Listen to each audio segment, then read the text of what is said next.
వెంకటేశ్వర స్వామి వారు తని బయలుదేరి వచ్చారు. వచ్చి ఏమో అనంతాచార్యులు అనారోగ్యం తగ్గిందా అన్నారు.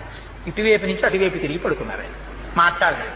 మాట్లాడకపోతే ఆయనే పాపం ఓ బల్ల లాక్కుని వెంకటేశ్వర స్వామి వారు కూర్చున్నారు. ఇవన్నీ యథార్థంగా జరిగిన సంఘటనలండి. ఓ బల్ల మీద కూర్చుని చెయ్యి పట్టుకుని అనంతాచార్యులు తగ్గలేదా, ఇంకా ఒంట్లో ఉష్ణం అన్నారు.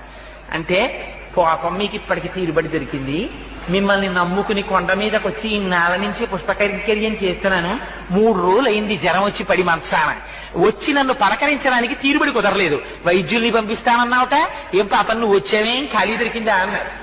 అంటే పోన్లేవయ్యా, మనస్సంతా కష్టపెట్టుకోకయ్యా, నీకు జ్వరం ఉందో లేదో చూద్దామని వచ్చాను.